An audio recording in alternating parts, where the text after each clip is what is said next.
ঠাকুর রামকৃষ্ণদেবের সাথে বঙ্কিমচন্দ্রের সেই বিখ্যাত সাক্ষাৎকার,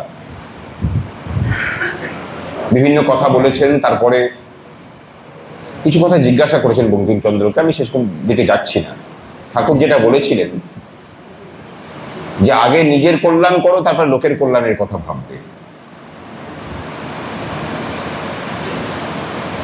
সংগঠন সে চলমান, এই চলমানতার সাথে সাথেই আমাদের প্রত্যেক মুহূর্তে আমাদের ভাবনা, আমাদের চাহিদা, আমাদের চেতনাগুলো পরিবর্তন হতে হতে থাকে। আর এই চলমানতার সাথে না মিশতে পেরে আমরা আমাদের ভাবনাগুলোকে যারা স্ট্যাটিক করে রাখি, তাদেরকে কিন্তু কালের গর্ভে হারিয়ে যেতে হয়। এটাই নিয়ম। সময়ের হিসেবে যদি ধরেন, কুস্তি ইউনাইটেড প্রাইমারি টিচার্স ওয়েলফেয়ার অ্যাসোসিয়েশনের বয়স হলো সবেমাত্র 8 বছর পেরিয়েছে। খুব কম একটা সময়, একটা যুগও হয়নি। কিন্তু এই 8 বছরের মধ্যে সে যা করতে পেরেছে, অনেক 80 বছরের সংগঠনের পক্ষেও সেই কাজ করা সম্ভব হয়নি। সব থেকে কঠিন কাজ কি জানেন? কিছু ইট কাঠ পাথরের বদল, সেটা তো যে কেউ করতে পারে। সেসব ভাঙাচোরার কাজ খুব একটা কঠিন কিছু নয়। আমার হাতে যদি অর্থ দেন, আমি তাজমহলের মতোই আর একটা তাজমহলও বানিয়ে দিতে পারি। সব থেকে কঠিন কাজ যে আপনার হাতে অর্থ দিলেও, আপনার হাতে মানুষ দিলেও আপনি আরেকজন নেতাজিকে তৈরি করতে পারেন না, আপনি আরেকজন বিবেকানন্দকে তৈরি করতে পারেন না, আপনি আরেকজন বিদ্যাসাগরকে তৈরি করতে পারেন না। বলার উদ্দেশ্য যেটা, যে নেতাজি বলুন, বিবেকানন্দ বলুন, বা ঈশ্বরচন্দ্র বিদ্যাসাগর বলুন, অবয়বের দিক থেকে তারা কিন্তু আমাদের থেকে পৃথক কিছু নন। আমাদের যেমন দুটো চোখ, একটা মাথা, শরীরে যা কিছু আছে তাদেরও তাই ছিল। তফাৎ শুধু একটাই, তার অন্তর্জগৎ। চেতনায় তফাৎ, বিবেকের জাগরণে তফাৎ। মানুষের প্রতি যে প্রেম, সেই প্রেমের অনুভব করা এবং করানোতে তফাৎ। প্রচুর তত্ত্ব কথা সবসময় আলোচিত হয়, আমরা সহজভাবে ভাবি, একদম সহজ করে নিই। এত তত্ত্বের প্রয়োজন নেই যদি বেসিক কতগুলো জিনিসকে আমরা সহজভাবে বুঝতে পারি। একজন মানুষ যার কোনো স্কিলই নেই সেভাবে, সে কিন্তু অনেক স্কিলফুল মানুষের থেকেও অনেক বেশি ভালো করে যে কাজটা করছে সেই কাজটা সম্পাদন করতে পারে। কি করে? সেই কাজটার প্রতি তার ভালোবাসা, তার নিষ্ঠা দিয়ে। কুস্তি United primary teachers welfare association একটা কাজ করতে পেরেছে। পশ্চিমবঙ্গের বুকে যত ভালো ভালো প্রাথমিক শিক্ষক যারা নিজের বিবেক, নিজের চেতনা, নিজের প্রতিবাদী সত্তা দিয়ে নিজের জীবনটাকে যাপন করেন, তাদেরকে একটা প্ল্যাটফর্মে আনতে পেরেছেন। তার ফল কি হয়েছে?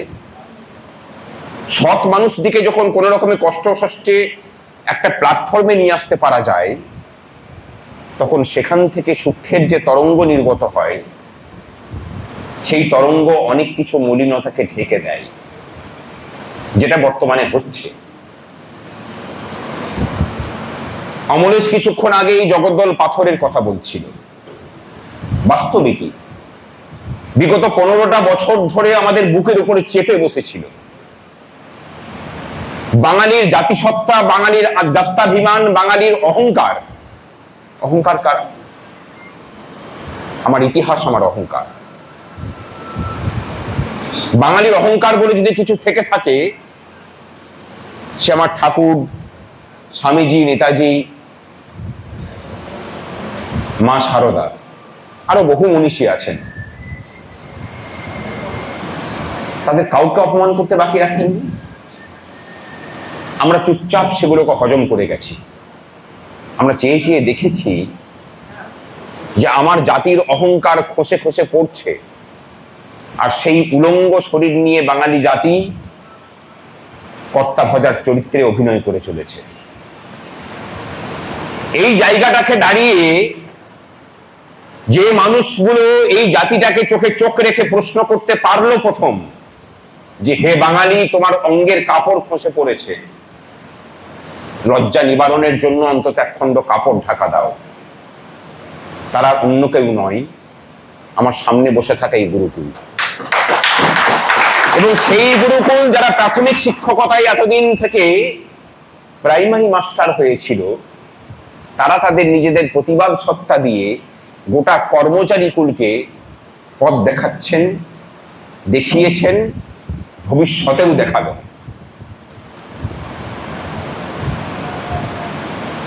পশ্চিমবঙ্গে আমি হাজরা মোড়ে দাঁড়িয়ে বলেছিলাম যে অনেক দিন পাণ্ডিত্যের জয়গান করলেন আপনারা, গোটা ভারতবর্ষই করেছে। পাণ্ডিত্যের জয়গান কিন্তু পশ্চিমের দেশে এত বেশি করে হয় না। আলাপন বন্দ্যোপাধ্যায়ের নাম ভেসে উঠলে পরে আপনারা বলেন বড় পণ্ডিত ব্যক্তি, রামকৃষ্ণ মিশন থেকে পাস করেছে। আরে রামকৃষ্ণ মিশনেরও লজ্জা। স্বামীজি যদি বেঁচে থাকতেন, সেখান থেকে যদি আলাপন বন্দ্যোপাধ্যায়দের মতো হৃদয়হীন লোকেরা ওখান থেকে প্রোডাক্ট হয়ে বেরোতো, স্বামীজি কপালে হাত দিয়ে বসে থাকতেন যে উদ্দেশ্য নিয়ে রামকৃষ্ণ মিশন প্রতিষ্ঠা করেছি, আমি তো এইসব ধরনের অমানুষদেরকে তৈরি করার জন্য রামকৃষ্ণ মিশন প্রতিষ্ঠা করিনি।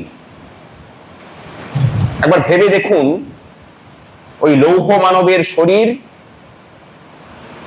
ভারতবর্ষের চেতনার জাগরণ ঘটানোর জন্য তার টিবি ধরে গেল, অন্তত 39টা রোগ তার শরীরে বাসা বেঁধেছিল, আর সেখান থেকে প্রোডাক্ট বেরোচ্ছে। আলাপন বন্দ্যোপাধ্যায়রা সেটাকে নিয়ে বাঙালি জাতি চিবিয়ে চিবিয়ে গর্ব করছে, দেখেছো কত পণ্ডিত ব্যক্তি। আরে ওইরকম পাণ্ডিত্যের কি মোহ? বিগত 15 বছরের যে অপকর্ম, সে অপকর্মের দায় শুধু মমতা ব্যানার্জির একা নয়। মমতা ব্যানার্জির অপকর্মের ছায়া সঙ্গীরা এখনো পর্যন্ত তাদের অস্থি মজ্জা নিয়ে এই রাজ্য প্রশাসনের অন্দরে অন্দরে ঢুকে আছে। যারা ভাবছেন যে মমতা ব্যানার্জি চলে গেছে মানে সবকিছু ঠিক হয়ে গেছে, ভুল ভাবছেন। গতকালকে এই আইএএস দের পোস্টিং গুলো দেখবেন, যে নারায়ণ স্বরূপ নিগমের বিরুদ্ধে এত এত অভিযোগ, আরজি কর কাণ্ডকে ধামাচাপা দেওয়ার অন্যতম কারিগর যিনি, যে মেয়েটাকে খুন হতে হলো প্রাতিষ্ঠানিক দুর্নীতির বিরুদ্ধে লড়াই করতে গিয়ে, তাকে প্রাইজ পোস্টিং দেওয়া হয়েছে। স্বাস্থ্য দপ্তরের সচিব তো তিনি ছিলেনই, তার সাথে আরেকটা দপ্তর যেখানে প্রচুর কাটমানির সিন্ডিকেট চলে, পাবলিক হেলথ ইঞ্জিনিয়ারিং ডিপার্টমেন্ট, সেখানকারও সচিব পদে তাকে বসানো হয়েছে। কি ভাবছেন? ক্ষমতার রাজনৈতিক পালাবদল হলে আমলাতন্ত্রের পালাবদল হয়? এদের বিরুদ্ধে লড়াইটা লড়তে হবে আপনাদেরকে। কিভাবে? মানুষের চেতনা জাগরণের মধ্যে দিয়ে, আপনাদের মধ্যে দিয়ে। উস্থি united primary teachers welfare association যে প্রতিবাদী সত্তার জাগরণ ঘটিয়েছে, এখন সময় সেই প্রতিবাদী সত্তাকে সমাজের কোনায় কোনায় ছড়িয়ে দেওয়া। বিগত 15 বছর যে ব্যক্তি পুজো আমরা দেখেছি, সেখান থেকে বেরিয়ে অন্তত রাজ্যের পূজার জায়গাতে আসুক। এই রাজ্যের মানুষ যেদিন রাজ্যটাকে ভালোবেসে পুজো করতে শিখবে, দেখবেন কোনায় কোনায় এই কর্মহীন রাজ্যটাই কর্মচঞ্চল হয়ে উঠবে। এই রাজ্যটার সমস্যা খুব বেশি কিছু নয়, মানুষের দৃষ্টিভঙ্গির কিছু বদল দরকার। সেই বদলটা কিন্তু আমাদেরকেই শুরু করতে হবে। নতুন পশ্চিমবঙ্গ গড়তে গেলে যেটা প্রয়োজন, সেটা হলো শিক্ষক শিক্ষিকাদেরকে আরো অনেক বেশি ভালোবাসা নিয়ে আমাদের সন্তান সম ছাত্রছাত্রীদের দায়িত্ব নিতে হবে। প্রতিকূলতা অনেক, আপনাদের পেশাগত স্বার্থকে সুরক্ষিত করার জন্য এই সংগঠন দায়বদ্ধ এবং সেগুলোকে তারা অর্জন করেই ছাড়বে। বিগত 3 বছর শুধু নয়, বিগত 8 বছর ধরে চোখে চোখ রেখে যদি সেই লড়াইটা আমরা লড়তে পারি, ভবিষ্যতেও যে শাসক আসবেন, সেই শাসক যদি আমাদের অধিকারকে দিতে অস্বীকৃত হন, তার বিরুদ্ধেও লড়াই করে আমরা জিতে আসতে পারবো। আমাদের কাছে কোনো রাজনীতি নেই, আমাদের কাছে কোনো দল এবং ধর্মমতের বিভেদ নেই। আমাদের কাছে যেটা আছে সেটা হলো আমাদের পেশার প্রতি আমাদের দায়বদ্ধতা। আমরা কাজ করি, সেই কাজের বিনিময়ে উপযুক্ত পারিশ্রমিক চাই, এর বাইরে আমাদের বোঝাশোনার কিছু নেই। লড়াইটা এবার দ্বিবিধ। নিজেদের পেশাগত এবং সামাজিক সম্মানের শ্রীবৃদ্ধি যেমন করতে হবে, ঠিক একই রকম ভাবে শিক্ষা পরিকাঠামোর প্রভূত উন্নতি প্রয়োজন। আর্টিফিশিয়াল ইন্টেলিজেন্সের যুগে এসে এখনো পর্যন্ত আমাদের প্রাথমিক স্কুলগুলোতে ঠিকমতো পায়খানা বাথরুম থাকে না, কম্পিউটার তো অনেক দূরের বিষয়। কিন্তু সেই প্রতিবন্ধকতা আমার বিশ্বাস যে আমরা চেষ্টা করে কিন্তু সেগুলোকে কাটাতে পারবো।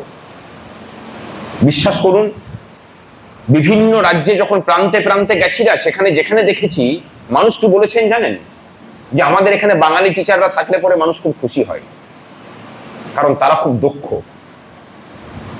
আর সেই বাংলায় থেকে বাঙালি গুরুকুল, বাঙালি শিক্ষকরা অবহেলিত এবং উপেক্ষিত থাকবেন, এটা হতে পারে না। এই চ্যালেঞ্জটা এই সংগঠন নিচ্ছে। আমি সেই দিনের স্বপ্ন দেখি যেদিন এই রাজ্যের শিক্ষক শিক্ষিকারা নিজেদের গাড়িতে আই এম এ টিচার লিখে ঘুরে বেড়াতে পারবেন। একজন পুলিশ, আমি কোনো পেশাকে ছোট করছি না, আইন শৃঙ্খলা রক্ষার কাজ করেন, বুদ্ধিবৃত্তির চর্চা সেখানে খুব বেশি কিছু নেই। তিনি যদি গর্ব করে পুলিশ লিখতে পারেন, যে মানুষটা প্রতি মুহূর্তে জ্ঞানের চর্চা করতে নিজেকে নিয়োজিত রেখেছেন, সামাজিক অবস্থাটা আমাদের এমনই যে তিনি গর্ব ভরে লিখতে পারেন না যে আমি একজন শিক্ষাগুরু। এবার এটা লেখার সময় এসেছে। যতক্ষণ পর্যন্ত না নিজের পেশাকে নিয়ে নিজে গর্বিত হতে পারবেন, এই সমাজ কোনোদিন আপনার দিকে গর্বের চোখে চেয়ে দেখবে না। আর সেই গর্ববোধটা আসবে হচ্ছে আপনাদের কর্মের মধ্যে দিয়ে। একজন প্রাথমিক শিক্ষক যদি চান একটা গ্রামকে বদলে দিতে পারেন, আর গ্রাম যদি বদলায়, রাজ্য বদলাবে, রাজ্য বদলালে দেশ বদলাবে। এত অসুখ নিয়ে একটা রাজ্য চলতে পারে না, আর এত অসুস্থ শরীর নিয়ে আমার দেশমাও সুস্থ থাকতে পারেন না। আর সেই রাজ্যটার অঙ্গ প্রত্যঙ্গে শিক্ষক শিক্ষার্থীরা যদি এত অসুখ নিয়ে বসবাস করেন, সেই রাজ্যটাতেও কোনোদিন কোনো উন্নয়নের সংকল্প, যতই সংকল্পপত্র প্রকাশিত হোক, সেটা বাস্তবায়িত হতে পারে না। নতুন শিক্ষামন্ত্রী এখনো আসেননি, এলে পরে তাদের কাছে আমাদের দাবি থাকবে যে শিক্ষাক্ষেত্রে বাকি রাজ্য কি করছে বাদ দিন, বাংলা বাংলার মতো করে ভাবুক। কারণ এই একটা রাজ্য যেখানে রবীন্দ্রনাথ তার শিক্ষার নতুন আঙ্গিককে বিকশিত করেছিলেন, বাঙালি জাতি নিতে পারেনি। তার প্রিয়দংশও যদি আমরা গ্রহণ করতে পারি, এই শিক্ষা ব্যবস্থা থেকেই রামকিঙ্করদের মতো জগৎ বিখ্যাত মানুষজনই বেরোবেন। সরকারি শিক্ষা ব্যবস্থার উপরে যে ধরনের সংগঠিত আক্রমণ চলছে, সেই আক্রমণকে যদি আমরা প্রতিহত করতে না পারি, আর কয়েক বছর পরে সরকারি শিক্ষা ব্যবস্থা উঠে যাবে। সেখানে আমাদেরও দায় আছে। আমরাও কিন্তু আমাদের পাশের স্কুলের, আমি ধরুন 50 কিলোমিটার দূরে চাকরি করি, করতেই পারি। আমারই সহকর্মী আমার গ্রামের স্কুলটা চালান। আমি কিন্তু বিশ্বাস ভরে আমার সহকর্মীকে আমার ছেলেটার দায়িত্ব দিয়ে যেতে পারি না। এই অবিশ্বাসের বাতাবরণকেও কাটানো প্রয়োজন। আমাদের ছেলেমেয়েরা যদি আমাদের এখান থেকে শিক্ষিত হয়, বাকি সমাজ কিন্তু সেটাকে উদাহরণ হিসেবে দেখবে। দেবাদ্রিতা, কাটোয়ার মেয়ে, গত বছর যে তাক লাগানো রেজাল্ট করলো, দেবদত্তা, তাকে নিয়ে আমরা কতটা প্রচার করেছি বলুন? আমাদের প্রত্যেকে ফেসবুকে ফেসবুকে সেই খবর প্রচারিত হওয়া উচিত ছিল। আমরা পারিনি, আমরা করিনি। করাটা প্রয়োজন। তার বাবা মাও কিন্তু শিক্ষক ছিলেন যতদূর সম্ভব, তাহলে বিশ্বাস করে পড়িয়েছেন। আপনার আমার মতো কোন শিক্ষকের কাছেই সে মানুষ হয়েছে। আমি কোনো ব্যবস্থাকে ছোট করছি না, আমাদের নিজেদের বাড়ির ছেলে মেয়েরা যদি আমাদের কাছে পড়ে, বেসরকারি স্কুলের থেকে ভালো মানুষ হয়ে বেরোবে। কিছু বই মুখস্থ করে যদি পণ্ডিত হওয়া যেত, তাহলে কোনোদিনই আমরা রবীন্দ্রনাথকে পেতে পারতাম না। সেটা ওখান থেকে হয় না, সেটা একটা ব্যবস্থা থেকে আসে।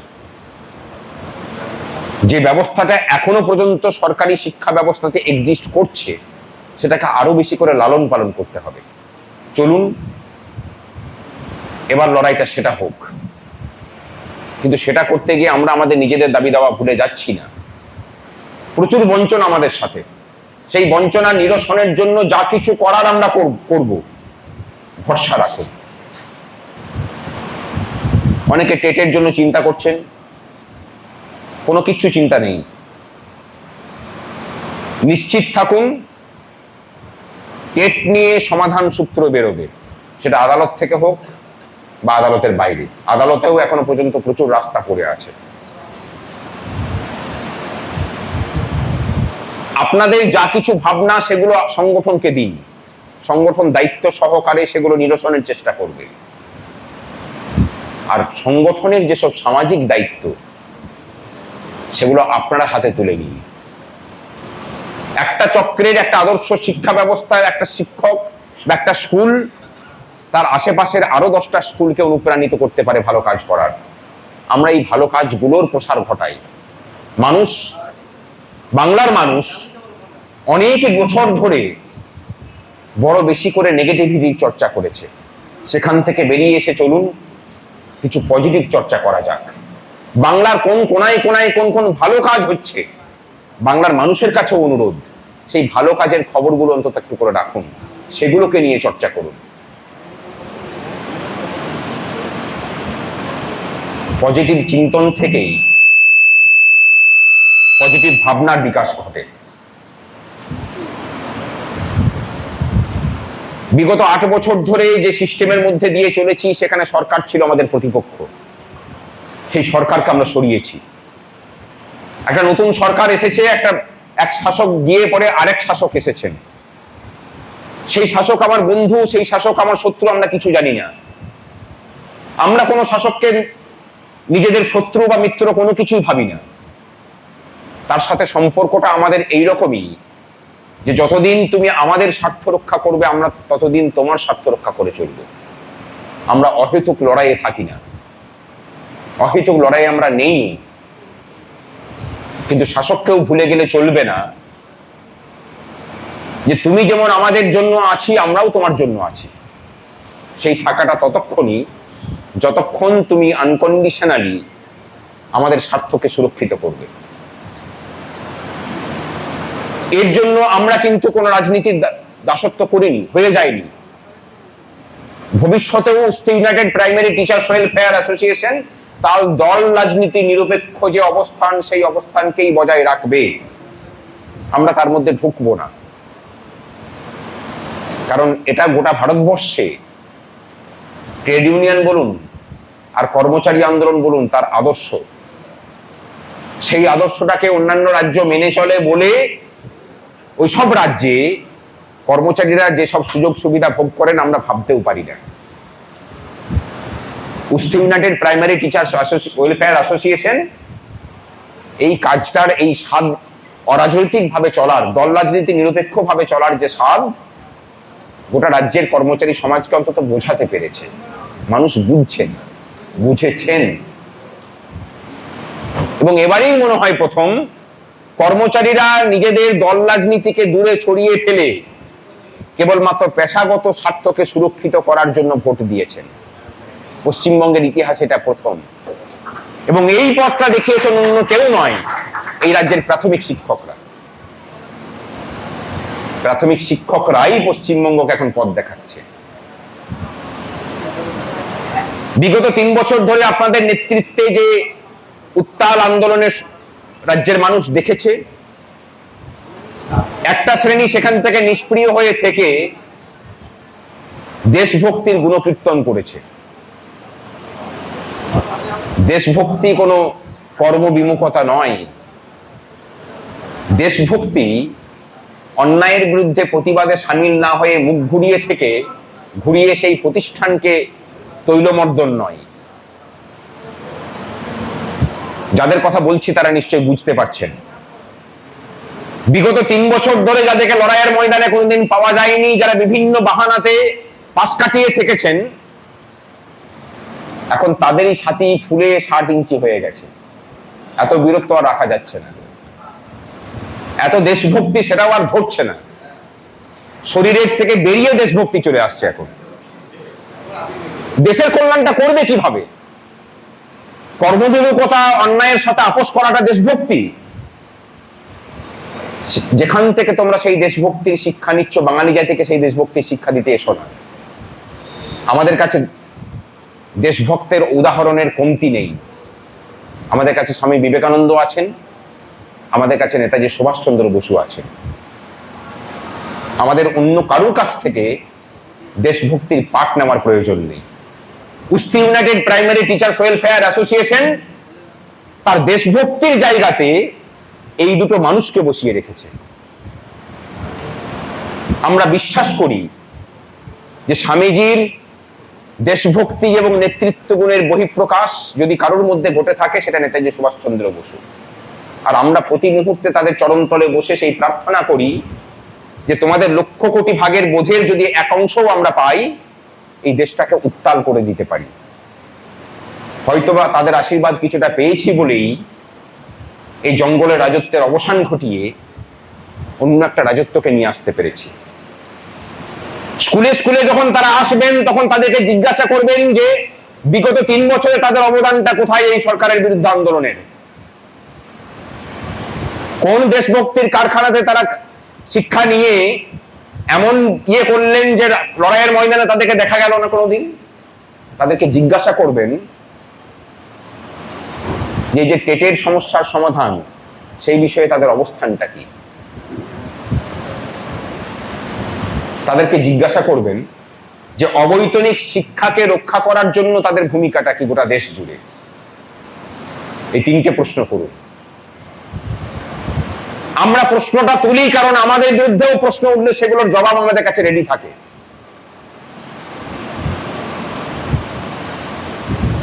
যারা দেশভক্তির নামাবলী গায়ে দিয়ে ঘুরে বেড়াচ্ছেন, তাদেরকে বলি যে সেই নামাবলীটাকে আমরা হৃদয়ে জড়িয়ে রাখি।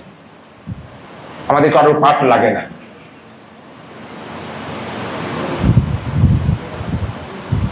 নতুন শিক্ষামন্ত্রী আসুন, আপনাদের কাছে অনুরোধ, পশ্চিমবঙ্গের প্রাথমিক শিক্ষাকে উন্নত করার জন্য কি কি পদক্ষেপ নতুন সরকার নিতে পারে, তার প্রস্তাব এই রাজ্যের শিক্ষক শিক্ষিকাদের কাছ থেকে আসুক। আপনারা তার মতো করে, নিজেদের মতো করে প্রস্তাবপত্র তৈরি করুন। আমরা সেগুলোকে নিয়ে যাই, পৌঁছে দিই তাদের কাছে, এবং ভালোবেসে বলি যে নিচের স্তরে যেসব গুরুকুলরা কাজ করেন, যারা ভালোবেসে ছাত্রছাত্রীদেরকে মানুষ করার স্বপ্ন দেখেন, এগুলো তাদের অভিজ্ঞতা লব্ধ ধন। এ ধনকে ফেলে দিতে পারবেন না। অনেক হয়েছে চার দেওয়ালের মধ্যে, ওই পাঁজির মধ্যে পাণ্ডিত্যের বাণী লেখা কিছু পণ্ডিতকে দিয়ে যেভাবে পশ্চিমবঙ্গের শিক্ষা ব্যবস্থাকে ধ্বংস করা হয়েছে, তাদের থেকে বেরিয়ে এসে মাটির গন্ধ মেখে যেসব মানুষগুলো শিক্ষা ব্যবস্থাকে প্রতি মুহূর্তে এগিয়ে নিয়ে যাওয়ার লড়াই লড়ছেন, তাদের কথা মতো শিক্ষা দপ্তর চলুক। সে কাজের জন্য এই সংগঠন সদা নিযুক্ত আছে, তার চেষ্টার ত্রুটি থাকবে না। আপনারা তার জন্য প্রস্তুতি নিন। অনেক কথা হলো, অনেক কথা হয়তো বলে ফেললাম যেগুলো হয়তো অনেকের ভালো লাগবে না। ভালো থাকবেন সকলে, সুস্থ থাকুন। আর এটা একটা পার্ট গেল, দ্বিতীয় পার্ট হচ্ছে যে উদ্দেশ্যটা নিয়ে আমি বলেছিলাম যে